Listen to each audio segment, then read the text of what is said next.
नमस्कार, मैं हूं आशीष वर्मा। मॉर्निंग कॉल में आपका स्वागत है। शुरुआत इस वक्त की हेडलाइंस के साथ। क्रूड की कमजोरी से अमेरिकी बाजार लगातार दूसरे दिन फिसले। कच्चा तेल 5.5% गिरकर $50 के करीब। एशिया में मिलीजुली शुरुआत। SGX निफ्टी 0.1% नीचे। अगले कारोबारी साल में IDBI बैंक में अपना हिस्सा बेचेगी सरकार। सूत्रों के मुताबिक इस साल बैंक में सरकार लगाएगी 1,500 करोड़ रुपए। Network 18 exclusive. डॉक्टर रेड्डीज को US FDA से तगड़ा झटका। दुवादा यूनिट के ऑडिट के बाद 13 आपत्तियां मिली। शेयर पर दिखेगा दबाव। रिजर्व बैंक को टाटा डोकोमो के आपसी सहमति के करार पर आपत्ति। कहा डील में पुट का प्रावधान अवैध। उधर दिल्ली हाई कोर्ट ने RBI की स्वायत्तता पर उठाए सवाल। पूछा कहीं ये वित्त मंत्रालय के इशारे पर तो काम नहीं कर रहा। पहले ही दिन पूरा भरा डीमार्ट का IPO। 295 से 299 रुपए का प्राइस बैंड। एंकर इन्वेस्टर्स से जुटाए 550 करोड़ रुपए। 40 गुना भरा म्यूजिक ब्रॉडकास्ट का IPO। और मध्यावकाश के बाद संसद का बजट सत्र आज से फिर होगा शुरू। गृह मंत्री राजनाथ सिंह मध्य प्रदेश ट्रेन अटैक और लखनऊ एनकाउंटर पर दे सकते हैं बयान। और फाइनली वो D-Day आ चुका है। जी हां, आज गुरुवार है और आज शाम 5:30 बजे एग्जिट पोल्स के आउटकम आने हैं। ध्यान रखें, आने तो कल 7th फेज खत्म हो गया था, फाइनल वोटिंग हो गई थी। उसके बाद कल आने थे, लेकिन आज आलापुर सीट में जो मतदान होना है उसके बाद 5:30 बजे वो आउटकम आएगा। एग्जिट पोल्स रिलीज होंगे तो सबकी नजरें घड़ी के 5:30 बजे पर टिकी होंगी। साथ साथ ध्यान रखिए, आज ECB पॉलिसी मीट है। हालांकि ब्याज दरें छेड़छाड़ पॉलिसी स्टैंड में कोई बदलाव ऐसा कुछ एक्सपेक्टेड नहीं है, पर हां एक इवेंट हमारे सामने खड़ा है। पर आज के वो एग्जिट पोल के आउटकम के बाद कल एक डिसाइसिव मूव, कल एक बड़े मूव या स्विंग ट्रेड का दिन हो सकता है, जिसकी तैयारी हमें आज करनी पड़ेगी। तैयारी में मदद करेंगे हमारे साथ अनिल सिंघवी और समीत चौहान जुड़ेंगे। लेकिन पहले SGX निफ्टी आपकी स्क्रीन पर 0.5% के दबाव के इंडिकेशंस आते हुए। दरअसल US में भी हमने देखा कल फिर ठंडा कामकाज। कच्चे तेल में तगड़ा प्रेशर था। CNBC आवाज के मार्केट एडिटर अनिल सिंघवी का मानना है कि आज बैंक निफ्टी में एक आउट परफॉर्मेंस दिखेगा। बैंक निफ्टी खरीदारी करने के मौके होंगे। तो निफ्टी पे क्या कॉल है, अनिल से जानेंगे और साथ साथ समीत चौहान से। लेकिन पहले मेरे सहयोगी नीरज वाजपेयी के पास। और Neeraj, hi, good morning. Good morning. Cross globe वो थोड़ा सा कंसोलिडेशन जोन लग रहा है। रीजन कुछ भी हो, कल वो कच्चा तेल बना। कच्चा तेल और जॉब डेटा दो चीजें कल बड़ी इंपॉर्टेंट थी। कच्चा तेल क्योंकि इन्वेंट्री काफी बढ़ के आई अमेरिका में, तो उसकी वजह से क्रूड थोड़ा सा क्या ठीक ठाक 3% से ज्यादा करीब फिसल गया वो। दूसरा जो जॉब डेटा था वो बहुत इंपॉर्टेंट था, जो प्राइवेट जॉब का, वो बहुत ही स्ट्रांग आया है। तो उस स्ट्रांग डेटा के आधार पर लोगों को अब और ज्यादा लग रहा है कि फेड की जो कमेंट्री है वो और ज्यादा सख्त हो सकती है। ब्याज दर तो बढ़ेंगी, साथ में वो इस साल का जो आउटलुक देंगे वो और स्ट्रिक्ट हो सकता है। तो उसकी वजह से मार्केट थोड़ा सा नर्वस है। और जो तमाम डेटा पॉइंट वहां पे चल रहे हैं, H1B वीजा को लेकर के एक नई पॉलिसी लेके आ रहे हैं, उन्होंने मांगा है कि मुझे कुछ समय दीजिए। तो ये जो सारे फैक्टर्स हैं ये ड्राइव कर रहे हैं।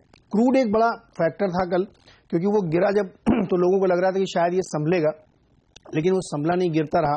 हालांकि इसकी कॉन्ट्रेरियन व्यू साथ में चल रहा है कि जो सऊदी अरामको का IPO आने वाला है, उससे पहले क्रूड में बहुत बड़ी फॉल सस्टेन नहीं करेगी, वो फिर से रिबाउंड कर जाएगा, क्योंकि उनको अपने वैल्यूएशंस की चिंता भी है सऊदी अरब को।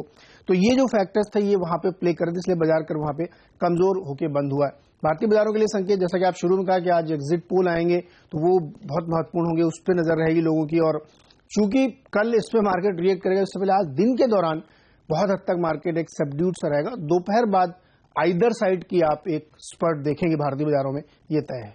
लोग अपने को पोजीशन करने की तैयारी करेंगे कल के बड़े स्विंग के लिए। इस बीच डॉलर इंडेक्स आपकी स्क्रीन पे आना चाहिए। कल दिन के दौरान मजबूती थी और आज तो 102 के पार इस समय कामकाज करता हुआ। तो ग्लोबली मूड बिगाड़ा है कच्चे तेल ने। यूएस में लगातार 9th वीक है इन्वेंट्री बढ़ती हुई नजर आई, इसीलिए वो डिमांड सप्लाई को इश्यूज सामने आए और कल 5-5.5% की कच्चे तेल पे पिटाई हो गई। आपकी स्क्रीन पर नाइमेक्स तो अब $50 पे काम कर रहा है, ब्रेंट $53 के आसपास के लेवल्स। कमोडिटी मार्केट्स पर आगे डिटेल में चर्चा करूंगा, लेकिन इक्विटी मार्केट्स पे लौटते हैं। कल आपको याद होगा फिर से नर्वसनेस, दबाव, कमजोरी के साथ कामकाज हुआ। 1/3% के आसपास सेंसेक्स और निफ्टी में दबाव के साथ कल ट्रेड हुए हैं। एक समय तो 8900 के नीचे स्लिप हो गए थे हम, 8891 कल दिन के लोज थे, तो लकीली उसके ऊपर जाके दिन की रेंज जो थी उसके मिड पॉइंट पे जाके इंडियन मार्केट्स क्लोज हुए।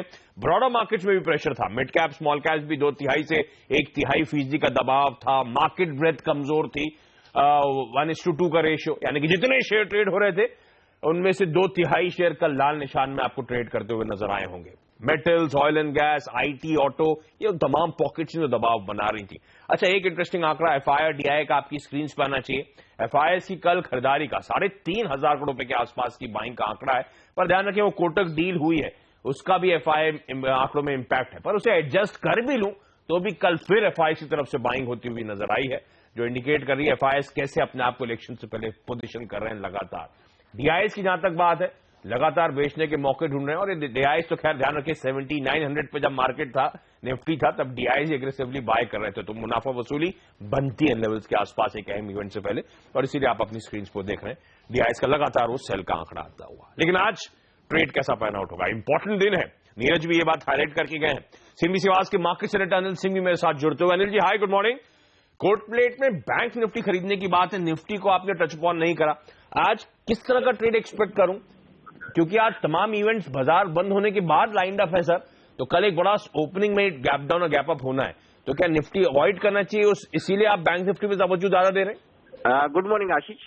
बैंक निफ्टी में थोड़ी सी स्ट्रेंथ ज्यादा दिख रही है निफ्टी के मुकाबले में। कल जिस तरह से निफ्टी की कमजोरी के बावजूद प्राइवेट बैंक ने संभाला और हर निशान में बैंक निफ्टी बंद हो पाया, और 20,500 के आसपास वहां पर खरीदारी आती हुई दिख रही है, और आज वीकली एक्सपायरी भी है, तो मुझे लगता है कि वहीं पर स्टॉक को समझना चाहिए, और एक बार 20,700 और 20,800 इस रेंज तक बैंक निफ्टी फिर से ऊपर जाने की कोशिश कर सकता है। एक्चुअली संकेत आज वैसे बाजार के लिए मिले जुले, क्योंकि लोग एग्जिट पोल का भी इंतजार करेंगे और फिर नतीजों का भी, तो 8,850, 9,000 ये जो निफ्टी की ट्रेडिंग रेंज है ये शायद टूटे नहीं, इस रेंज के भीतर ही कारोबार होता हुआ नजर आए। कुल मिलाकर डॉलर इंडेक्स की जो मजबूती है और बिकवाली के आंकड़े घरेलू फंड्स के एफआईआई ने भी वायदा कारोबार में थोड़ी बिकवाली की है, तो वो आंकड़े ऊपरी स्तर पर आपको बाजार को टिके नहीं लेंगे, तो वही 8,950, 9,000 की रेंज में बाजार आएंगे, तो वहां पर प्रॉफिट बुकिंग आती दिखेगी और वहां से थोड़ा सा फिसलेंगे, और 8,900 के नीचे आने पर थोड़ी थोड़ी शॉर्ट कवरिंग, थोड़ी थोड़ी खरीदारी फिर से आती है। लेकिन हाँ, एक बात साफ है कि पोजीशंस कम बन रही है, नहीं, जो पुरानी पोजीशन है वही खत्म होती हुई दिख रही है, और शायद या तो ट्रिगर आज शाम के एग्जिट पोल के बाद कल सुबह मिले बाजार को, या फिर मंगलवार को नतीजे के बाद। ओके, तो निफ्टी में ये दायरा है, ये अनिल कल सुबह भी हाईलाइट करते हैं 8850, 9000। इनफैक्ट अनिल ने मुझे याद है कल कहा था कि 8950 के बियॉन्ड बाजार जाता हुआ नजर नहीं आ रहा है, और वहीं उन्हीं लेवल्स के आसपास से कल बाजार एक्चुअली प्रेशर आया दबाव के साथ, फिर हमने देखा कामकाज होता हुआ। आज भी निफ्टी में रेंज वही है, दायरा वही है। बैंक निफ्टी में जिस तरह की पोजीशन बिल्डअप हो रही है, बैंक निफ्टी को देखकर थोड़ा कॉन्फिडेंस ज्यादा आता है, इसलिए वहां पर खरीदारी करने के आप मौके ढूंढे। चलिए बाजार पे एक और एक्सपर्ट एंजल ब्रोकिंग के समीत चौहान अब मेरे साथ जुड़ते हुए, और समीत टॉप लेट अच्छे खासे बुलिश रहे और सही पड़े, तो समीत अब क्या रणनीति होगी? ये कल बड़ा स्विंग का दिन हो सकता है, गैप अप गैप डाउन मुझे सुबह ही मिलने वाला है कल, तो ऐसे में निफ्टी में क्या करके जाऊं सर? किस तरह की आपको पोजीशन बिल्डअप होती हुई नजर आ रही है? गुड मॉर्निंग आशीष। देखिए, जो पॉजिटिव स्टांस हमने मेंटेन रखा है उससे ही हम कंटिन्यू करेंगे, क्योंकि डायरेक्शनली हमारा अभी भी काफी पॉजिटिव भी अभी भी हमारा व्यू है, और हम एक्सपेक्ट कर रहे हैं ऑल टाइम हाईज बहुत जल्दी मार्केट में आ सकते हैं, तो उसके साथ ही हम कंटिन्यू रहेंगे। ट्यूसडे को भी हमने मेंशन किया था कि निफ्टी में बाय साइड पे रहना चाहिए, और स्टॉप लॉस हमने 8900 का क्लोजिंग बेसिस पे दिया था, सो वो अभी भी हम स्ट्रेटेजी मेंटेन करेंगे। जब तक 8900 के ऊपर मार्केट क्लोज देता है तब तक मार्केट में स्ट्रेंथ बनी रहेगी। कल भी हमने एक सेकेंड हाफ में एक अच्छी खासी रिकवरी देखी हुई थी, सो बाइंग की सलाह होगी 8900 क्लोजिंग बेसिस पे स्टॉप लॉस मेंटेन करना चाहिए, और जो हम डायरेक्शनली टारगेट मेंटेन कर रहे हैं 9100, 9200, उसके लिए हम कंटिन्यू रखेंगे।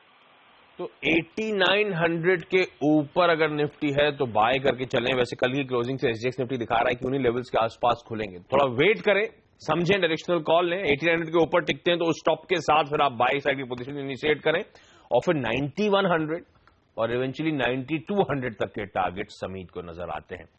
तो हो सकता है कल एक गैप अप की तैयारी हो रही हो बाजार में, शायद ये टारगेट्स कल ही अचीव होते हुए नजर आए, तो थोड़ा कॉशियसली लेकिन ट्रेड करें।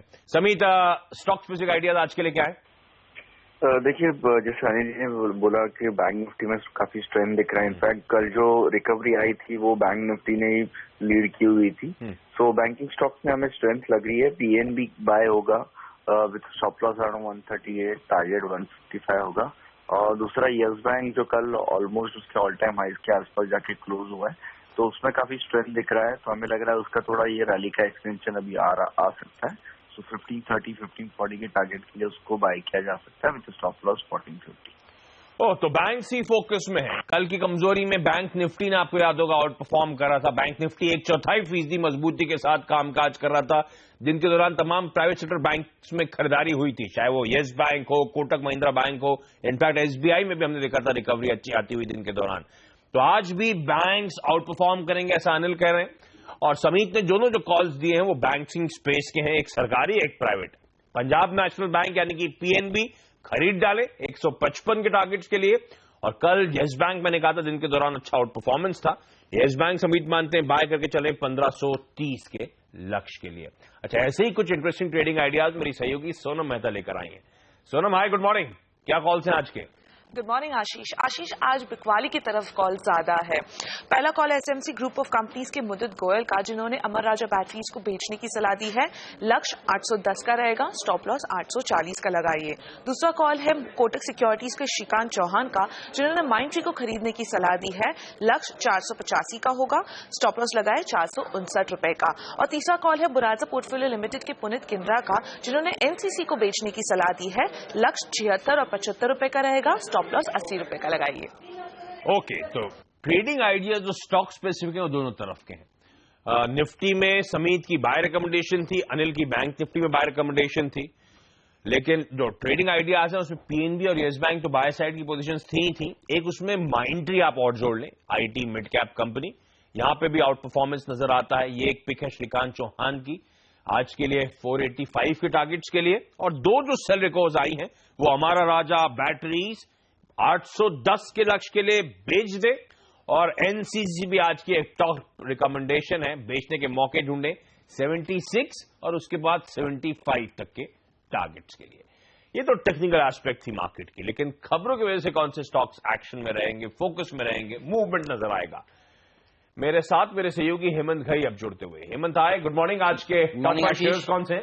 आशीष, नजर रहेगी आज सिगरेट कंपनियों के ऊपर। देखिए, राजस्थान का भी कल बजट था दिल्ली के साथ साथ, और उन्होंने सिगरेट के ऊपर वैट जो है वो बढ़ा दिया है, और जनरली सेंटीमेंट के लिहाज से नेगेटिव खबर मानी जाती है। तो आईटीसी के ऊपर नजर रखिएगा। डॉक्टर रेड्डीज के लिए खराब खबर आती हुई कि यूएसएफडीए ने जो अपना ऑडिट कंप्लीट किया है दुवादा यूनिट में, उसमें उन्होंने करीब 13 ऑब्जर्वेशंस पेश करे हैं। तो देखना होगा कितने गंभीर हैं ये ऑब्जर्वेशंस। बहरहाल अगर ऑब्जर्वेशंस की लिस्ट लंबी हो तो थोड़ी दिक्कत की बात होती है। तो डॉक्टर रेड्डीज दबाव में रहेगा। टीटी के प्रेस्टीज के लिए भी एक खराब खबर आती हुई, वो कह रहे हैं कि डीमोनेटाइजेशन के चलते पूरे साल का जो उनका आउटलुक था सेल्स का, जो उन्होंने प्रोजेक्ट किया था पहले, वो अब उसे घटा रहे हैं। तो यहां पर भी प्रेशर देखने को मिल सकता है। हालांकि थोड़ा इलिक्विड शेयर है, लेकिन खराब खबर है, और इसके चलते आप ये भी समझ सकते हैं कि इस तरह की दूसरी कंपनियां की सेल्स भी घटती हुई नजर आएगी। साथ ही श्री रेणुका शुगर पर रखिए नजर। यहां पर एक पॉजिटिव खबर आती हुई, इन्होंने दरअसल स्टैंडर्ड चार्टर्ड बैंक को 16 रुपए 56 पैसे में प्रेफरेंशियल शेयर जारी किए हैं। और देखिए, जो भाव है वो 15 रुपए 26 पैसे के आसपास कल की समाप्ति है। तो भाव से जो प्रीमियम पर दिया है अलॉटमेंट, तो उसके चलते थोड़ा पॉजिटिव टिक्स देखने को मिल सकते हैं आज शुरुआती कारोबार में। साथ ही नजर रखिए वेल्सपन एंटरप्राइजेस पर। आपको याद होगा दिसंबर में इस कंपनी ने कहा था कि ये करीब 15.5% हिस्सेदारी बेचने वाली है वेल्सपन एनर्जी में, और वो उन्होंने हिस्सेदारी बेच ली है, और कंपनी के पास अब 286 करोड़ रुपीस हासिल हो चुके हैं। ओके, तो वेल्सपन एंटरप्राइजेस अपने रडार पे रखें। श्री रेणुका शुगर्स पे फोकस करें। टीटी के प्रेस्टीज ने कहा है डिमोनेटाइजेशन का इंपैक्ट होगा, तो हॉकिंस या इस तरह की तमाम प्रोडक्ट वाली कंपनीज को रडार पे रखें। डॉक्टर रेड्डीज लेबोरेटरीज, वो जो द्वादा यूनिट को लेकर कंसर्न से जो हमने हेडलाइन पे भी मेंशन करा था, स्टॉक आज दबाव में कामकाज करेगा। ITC, Godfrey Phillips, VST industries, ये तमाम वो कंपनी जो सिगरेट टोबैको स्पेस से जुड़ी हुई हैं उनके लिए बुरी खबर। एक और राज्य सरकार ने वैट बढ़ा दिया है, इस बार राजस्थान की बारी, तो सेंटिमेंटल नेगेटिव हो जाता है तमाम कंपनीज के लिए और आईटीसी के लिए खास तौर पे। लेकिन चलिए आज के इवेंट्स कैलेंडर पर भी नजर डाल लीजिए। संसद का बजट आज सत्र जो है आज फिर से शुरू होगा। आज शाम विधानसभा चुनाव के एग्जिट पोल्स आने हैं और ये 5:30 बजे के आसपास आपको दिखेंगे। सुप्रीम कोर्ट में विजय माल्या लोन डिफॉल्ट मामले की आज सुनवाई होनी है, उस पर आप फोकस करें। रेनो लॉन्च करेगी क्विड क्लाइंबर कार, तो इस लॉन्च पे हम आपको ले चलेंगे। और 5 पे मुंबई इंटरनेशनल मोटर शो की आज से शुरुआत होगी। लेकिन ब्रेक पे जाते जाते एक बार एशियन मार्केट्स देख लीजिए। हमने जब कार्यक्रम की शुरुआत करी थी तो पहले एसजीएक्स निफ्टी आएगा और अक्रॉस एशिया हम देख रहे हैं वो प्रेशर आता हुआ अच्छा खासा। जापान के मार्केट्स छोड़ दें, वो डेवलप्ड मार्केट्स हैं। एक्स ऑफ जापान एशिया हम देखते हैं आमतौर पे, और अक्रॉस मार्केट्स आप देखेंगे प्रेशर के साथ कामकाज, चाहे शंघाई हो, हैंगसेंग हो, कोई से भी मार्केट उठा लें, आधे % के आसपास ही कमजोरी है। एसजीएक्स निफ्टी दिखा रहा है कि आज इस गुरुवार की सुबह कामकाज कमजोरी के साथ शुरुआत होगा। 1/3% से हल्के से ज्यादा प्रेशर के इंडिकेशंस हैं। एग्जिट पोल से पहले, वो आउटकम से पहले उसके थोड़ा सा नर्वसनेस नजर आ रही है और ग्लोबली भी आज थोड़ा सा कामकाज ठंडा है। यहां पे एक छोटा सा ब्रेक के बाद कमोडिटी और करेंसी मार्केट्स में आज कहां होगी कमाई, ये बताऊंगा।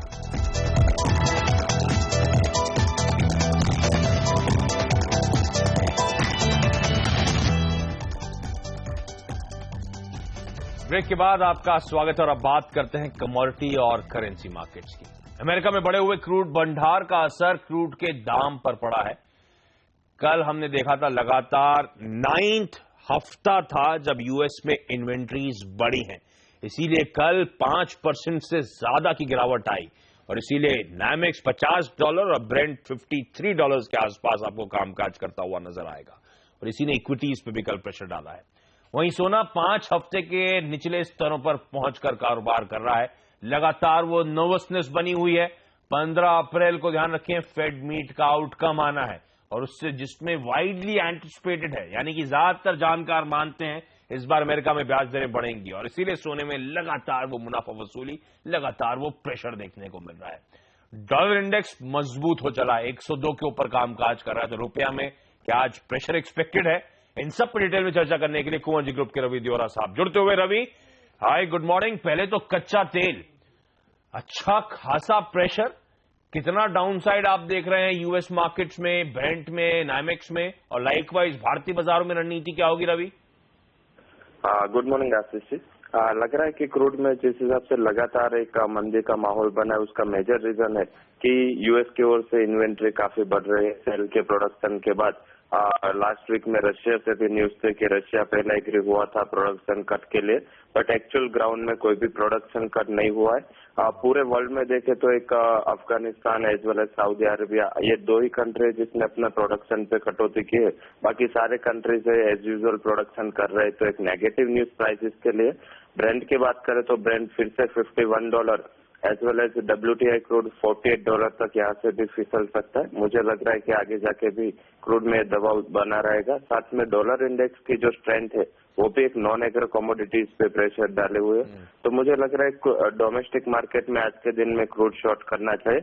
जब तक ये 3500 के लेवल के ऊपर स्टेबल नहीं होता क्रूड में आपकी पोजीशन सेल की होनी चाहिए।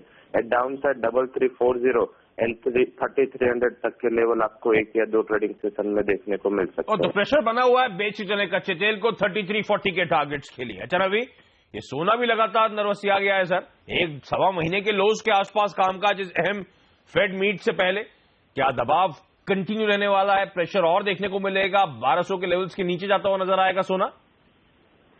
डेफिनेटली प्रेशर बना हुआ है। कल जो एनएसपी नॉन फार्म पेरोल्स के डेटा आए थे, बाद में प्रेशर और बढ़ा है। लग रहा है कि जो फ्राइडे को नॉन फार्म पेरोल्स के number as well as unemployment rate आने वाले वो भी गोल्ड के लिए नेगेटिव हो गए। एक्सपेक्टेशन से अच्छे नंबर आने की उम्मीद है। तो अभी गोल्ड सेल करके ही चलना चाहिए। कल का जो रेशियो था फेड वॉच रेशियो वो 85% था। 85% लोग बिलीव कर रहे थे और लेट नाइट को ये रेशियो बढ़ के 92% तक हो गया। तो ऑलमोस्ट तय है कि मार्च में रेट हाइक होगा। तो इस लिहाज से तब तक जब तक फेड मीट नहीं कंप्लीट होती तब तक ये प्रेशर बना रहेगा। 28,400 के टारगेट के लिए डोमेस्टिक मार्केट में बेचना चाहिए अप्रैल फ्यूचर, जिसका स्टॉप लॉस 28,800 रहेगा। मुझे लग रहा है कि ये पूरे वीक में गोल्ड में प्रेशर बना रहेगा। खैर वो इवेंट जब तक खत्म नहीं होता तब तक तो वो रिस्क बना ही हुआ है गोल्ड के सामने। बेचने के मौके ढूंढने, लेवल्स आपकी स्क्रीन पर आएंगे। रवि, डॉलर में जो मजबूती आ रही है, रुपया आज कमजोर होगा, खरीद डालूं क्या sir? Definitely USD INR pair में खरीद कर सकते हो। मेजर रीजन है कि डॉलर इंडेक्स में जिस हिसाब से लगातार एक स्टेप बाय स्टेप स्ट्रेंथ बनी हुई है, तो एक दर्शा रहा है कि आगे जाके इंडियन डोमेस्टिक मार्केट में 67.20 तक के लेवल देखने को मिले।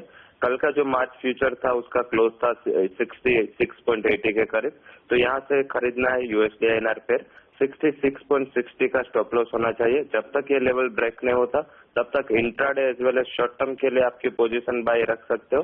शॉर्ट टर्म टारगेट 67.50 का रहेगा एंड इंट्राडे टारगेट 67.20 का रहेगा। ओके, तो खरीदें, कमजोरी देखने को मिलेगी 67.20 के टारगेट्स के लिए। रवि, आपका धन्यवाद। और यहाँ पे एक छोटा सा ब्रेक के बाद एक क्विक मार्केट अपडेट।